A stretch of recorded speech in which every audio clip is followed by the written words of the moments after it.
देश में नया संविधान बनाना पड़ेगा, माने कि इन्हें हमारे संविधान से तकलीफ क्यों होती है, जबकि ये संविधान तो पूरे देश नहीं पूरा विश्व कहता है कि बाबा साहब से बढ़िया संविधान किसी ने आज तक किसी देश का लिखने का काम नहीं किया, किसी ने काम नहीं किया है। ताकि इतने सुंदर मानवतावादी समतावादी इस संविधान को, इससे इनको दिक्कत क्यों है?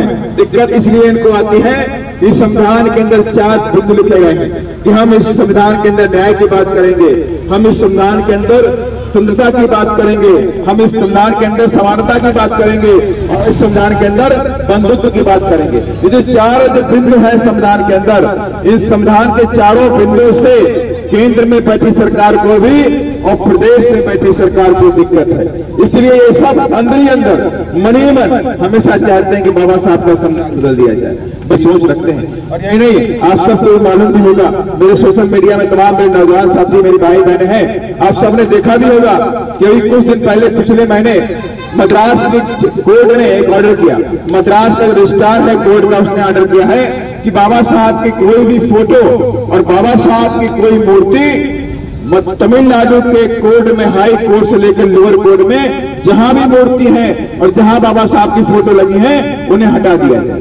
कोर्ट के अंदर बाबा साहब की मूर्ति न लगाने का फरमान जारी कर दिया है, लेकिन किसी पार्टी ने इस पर बोलने का काम नहीं किया। इस पर बोलने का काम अगर किसी ने किया, संसद के अंदर किया, तो बहुजन समाज पार्टी ने किया, आपके भाई ने किया। और हमने कहा कि हम बाबा साहब के साथ में मान सम्मान के साथ में खिलवाड़ बर्दाश्त नहीं करेंगे। और माननीय कानून मंत्री जी, आप आदेश पारित कराइए और मद्रास कोर्ट को आदेश करिए कि बाबा साहब कोई राजनीतिक रूप से आदमी नहीं थे, बाबा साहब इस देश के राष्ट्र निर्माता थे, बाबा साहब ने इस देश के सबसे सुंदर एक संविधान देने का काम किया है, जिस संविधान के जरिए इस देश की सुप्रीम कोर्ट चलती है, इस देश का हाई कोर्ट चलता है, इस देश के प्रधानमंत्री काम करते हैं, जिस संविधान के जरिए इस देश के राष्ट्रपति भी काम करते हैं, उस संविधान को लेकर काम मेरे बाबा साहब डॉक्टर भीमराव अम्बेडकर जी ने किया है।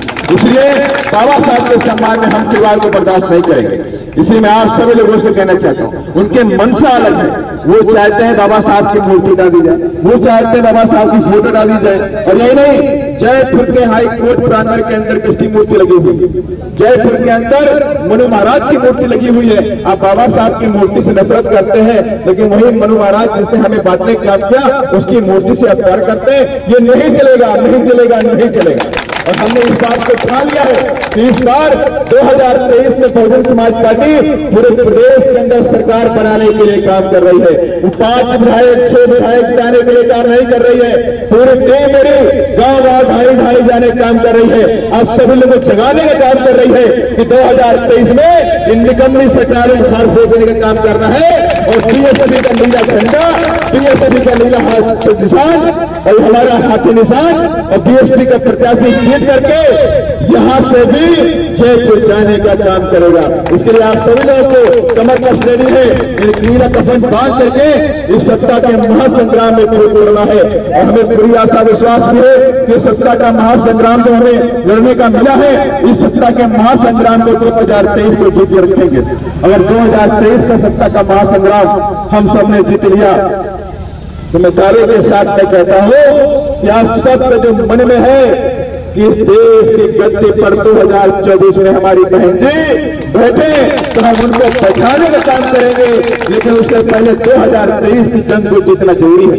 एक एक वोट हमारा कीमती है, एक एक वोट कहीं गलत दिशा में नहीं जाना चाहिए।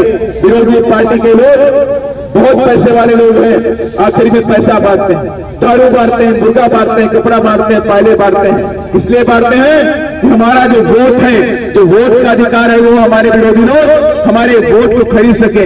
लेकिन मैं चाहता हूं आप सभी लोग मेरे हाथ में दोनों हाथ उठा करके संकल्प लीजिए, इस बार गलती नहीं करेंगे, एक एक वोट अपना बीएसपी को हाथी को दबाने का काम करेंगे बटन, ऐसा मुझे आशा और विश्वास है। और मैं अपनी आखिरी बात को कहना चाहता हूं, मेरे नौजवान साथी यहां बैठे, उनके लिए मैं